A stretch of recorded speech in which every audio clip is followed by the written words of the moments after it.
네, 집중 분석 이어가겠습니다. 일본 아베 총리가 공식적인 퇴진을 표명하면서 그 바통을 누가 이어받을 것인가, 이에 따라서 금융시장이 어떻게 반응할 것인가에 관심이 모아지고 있는데요. 오늘은 EAR 리서치 대표 홍춘욱 박사 모시고 자세한 이야기 나눠보겠습니다. 박사님 안녕하세요. 네, 안녕하세요. 반갑습니다. 예, 아니 그 옆 동네 이야기긴 한데 엔화가 움직이면서 우리 시장에도 영향력을 끼치고 있는 부분이라서 한번 체크를 해보려고 합니다. 특히 이제 아베노믹스에 대한 이야기가 굉장히 많거든요.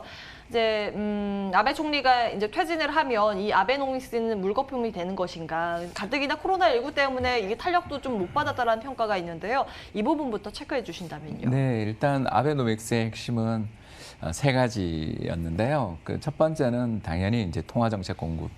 그러니까 쉽게 이야기해서 양적 및 질적 완화라고 혹시 들어보셨어요? 예. QQE라고 되게 어렵죠. 양적과 질적 예, 완화. 양쪽 다 하는 거죠. 그래서 이제 가장 간단하게 말씀을 드리자면 최근 미국에서 하고 있는 양적 완화의 원조가 일본입니다. 그래서 일본이 2002년부터 2006년에 한번 하다가 그걸 잠깐 또 중단을 왜 했는지 모르겠는데 중단한 다음 2012년부터 2차 양적 완화를 하고 있는 중인데 거기서 이제 돈을 엄청나게 뿌리며 GDP의 100% 가까운 돈을 중앙은행이 시장에 나가서 채권 사는 것뿐만 아니라 주식까지 사는.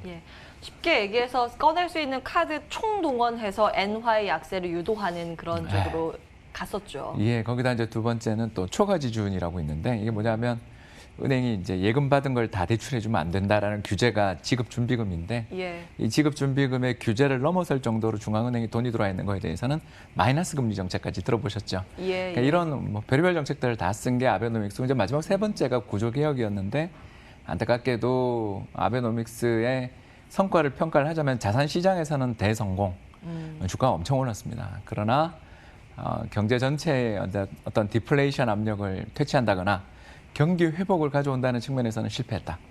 이렇게 볼 수밖에 없는 거고요. 그렇기 때문에 후임 누가 오든 아베노믹스에 대한 공과를 판단할 수밖에 없고 아마 자산 시장에 치중하지 않고 경제를 어떻게든 살려보겠다 뭐 이런 공약들을 내놓겠지만 안타깝게도 지금 아베 총리 임기가 1년 남아 있어요. 그래서 누가 되든 1년짜리 총리니까 제가 봐서는 이 사람은 그 국회 해산용 총리다라고 저희들이 이야기를. 그러니까 우리나라 국회 해산이 안 되는데 일본은 수상이 자기들 유리한 시기에 국회를 해산해서 선거를 할 수 있습니다. 그래서 국회 해산용 선거이기 때문에 일단 큰 변화는 없지 않겠는가 이렇게 볼 수 있겠습니다. 대통령이 아니라 총리니까요. 우리랑 좀 다릅니다, 제도가. 내각제죠. 네, 그렇습니다. 그러니까 시작하자마자 아주 강력하게 어떠한 드라이브를 걸 수 있을 힘이 없는 상태에서 이제 출발을 해야 되는 영향도 있고 그래서 저희가 이제 관심 있게 보는 것은 결국엔 엔화의 방향성이니까요. 그동안 엔화의 약세에 드라이브를 걸었었던 아베 총리의 공석이기 때문에 그러면 엔화의 방향이 틀어질까 이 부분이 궁금하거든요. 저는 그렇게 보지 않습니다. 그렇진 않아요. 그러니까 이게 두 가지 때문인데요. 첫 번째는 당연히 지금 달러가 약세라는 거.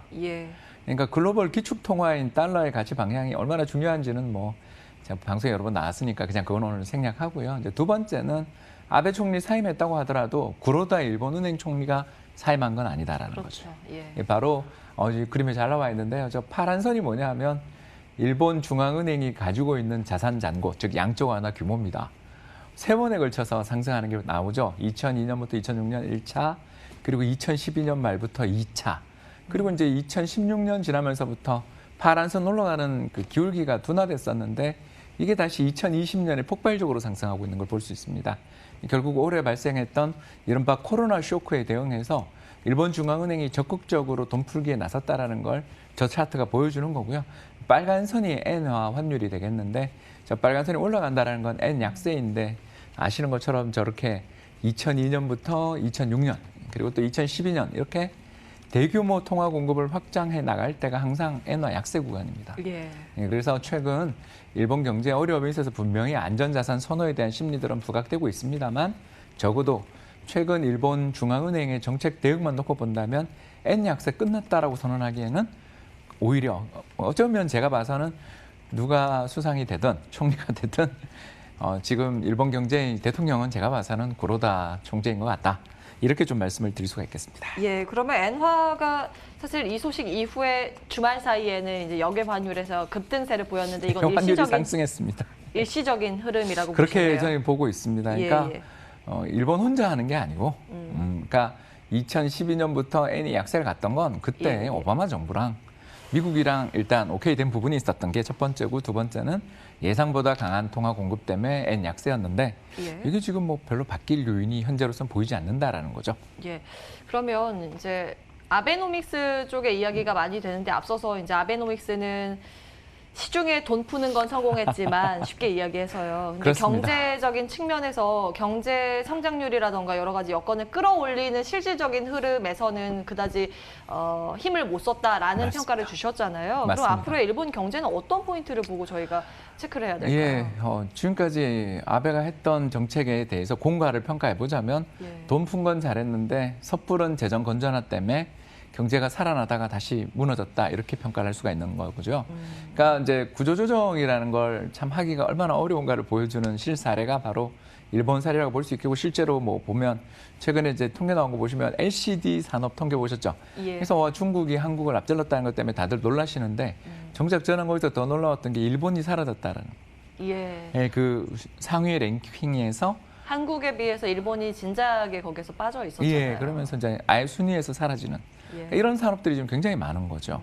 네, 낸드 플래시 정도에서만 뭐 아직 살아 있습니다만 대부분의 산업들에서 어려움을 겪고 있고 이제 좀 이따 이야기했지만 소부장 측면에서도 우리나라가 굉장히 큰 성과를 거뒀잖아요. 예. 이렇게 되다 보니 일본의 구조조정이 어려워졌는데 이제 이 구조조정이 어려워진 과정에서 일본 정부가 구조조정 조치를 했던 게 하나 더 있었는 게 바로 재정 건전화였습니다. 혹시 그림이 가능한지 모르겠는데, 나오네요.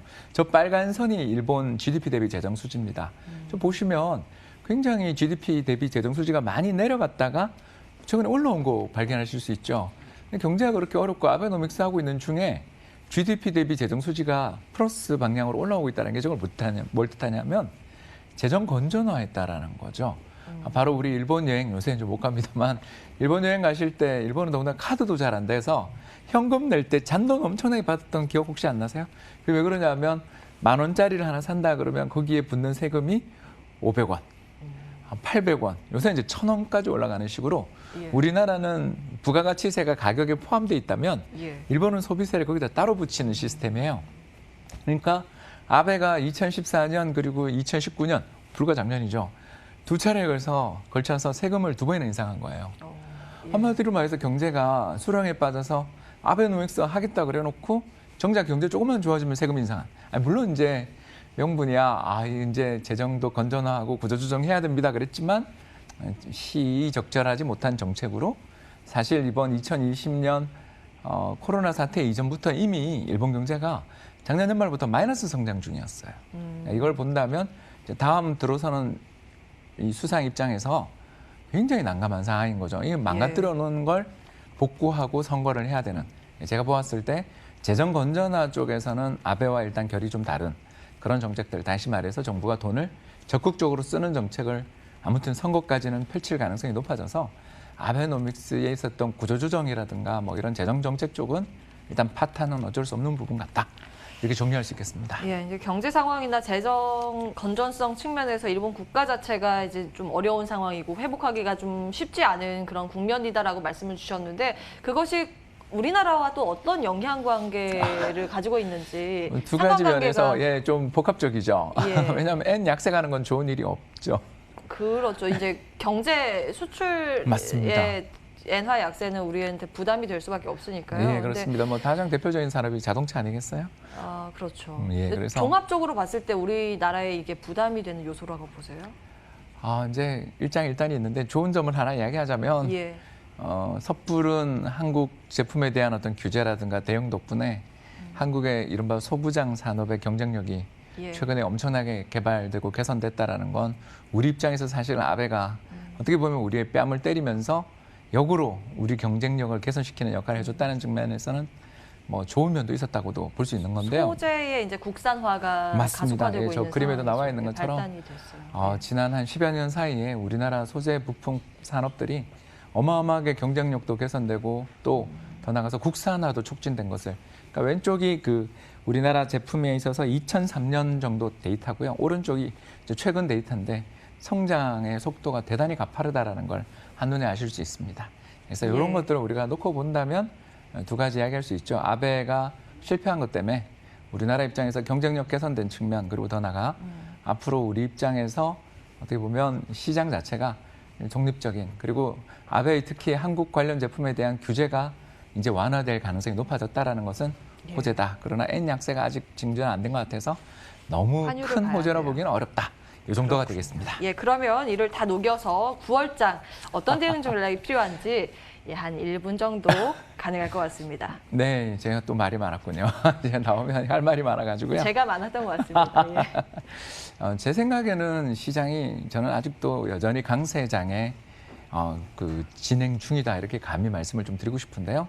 그건 우리나라 경제 내에 여러 가지 코로나 문제라든가 이런 것이 있는 건 사실입니다만, 제가 시장을 낙관하는 가장 큰 이유는 달러 약세다라는 걸 말씀을 좀 드리고 싶어요.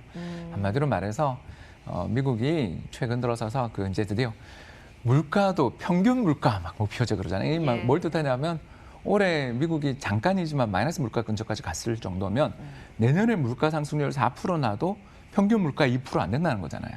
그러니까 이만큼 앞으로 돈을 푸는 속도나 강도가 마치 아베노믹스 때 일본처럼 앞으로 더 돈을 풀겠다라는 의지를 대단히 저렇게 강하게 밝히는 건 달러의 약세 가능성을 높이고, 이는 신흥시장, 즉 한국을 비롯한 신흥시장으로의 자금 유입의 가능성을 높이는 재료로 보여지기 때문에 예, 조정은 여기까지. 있어도 추세는 지속될 거라 판단됩니다. 유동성 장세는 이어질 것이다라는 말씀으로 정리해 보겠습니다. 출발 마케돈 2부도 여기서 정리해야겠네요. 오늘 함께해 주신 여러분 고맙습니다.